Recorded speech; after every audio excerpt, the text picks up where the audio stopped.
আসন আছে, সেই 4টি আসনকে 4-0 গোলে দাঁড়িপাল্লায় জয়যুক্ত করে আগামী দিনের প্রধানমন্ত্রী ডক্টর শফিকুর রহমানকে উপহার দিতে হবে। পারবেন আপনারা? আলহামদুলিল্লাহ। দাঁড়িপাল্লায় সিল দেওয়ার আগে আরেকটা ভোট আছে, মনে আছে? গণভোট।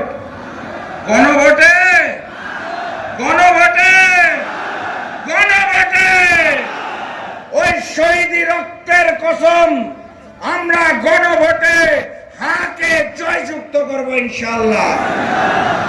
তাদের নেতা বহু কষ্টে মুখ দিয়ে হা বের করতে পেরেছেন, কিন্তু তাদের কর্মীরা এখনো ঘুরে ঘুরে নায়ের পক্ষে কথা বলছে।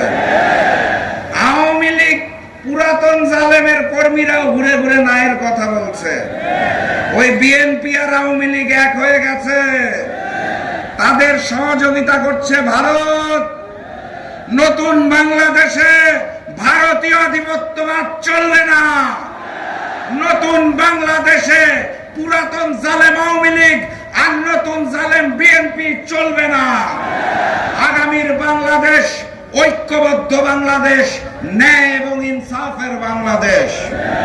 আমরা সবাই একমত আছি।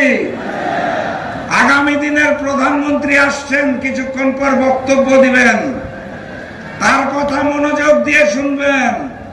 আমি শুধু সর্বশেষ বলে যেতে চাই, ওরা পুরাতন জালেমের মতোই ভোট কেন্দ্র দখল করার চেষ্টা করবে। আপনারা কি করবেন? এই মাঠে ছাত্র আর যুবরা আছে নাকি? মুরব্বীরা না, ছাত্র যুব আছে? এই যে হাতগুলা যে উঠেছে, প্রয়োজনে বাঁশের কেল্লার মতো বাঁশ থাকবে একটা করে হাতে। 11 তারিখ রাত থেকে 12 তারিখ নির্বাচন হওয়ার পর ফলাফল ঘোষণার আগ পর্যন্ত প্রত্যেকটা কেন্দ্র পাহারা দিতে হবে। কোন জালিমের ঠাঁই নাই এই বাংলায়। ওয়াদা করেছেন কিন্তু আপনারা, আপনাদের ওয়াদা নিয়ে আজকে ফেরত যাচ্ছি। 12 তারিখের পর এসে বিজয় উৎসবে আপনাদের সাথে শামিল হব ইনশাআল্লাহ। তাহলে বিজয়ের স্লোগানটা অগ্রিম দিয়ে যাই নাকি? নারায়ে তাকবীর, নারায়ে তাকবীর, নারায়ে তাকবীর।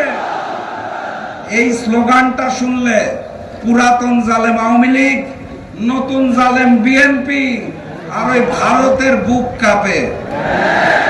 চলতে ফিরতে স্লোগান জারি রাখবেন। দেখা হবে বিজয়ে। বিজয়ের পথে যাত্রা শুরু, জীবন অথবা মৃত্যু। আসসালামু আলাইকুম।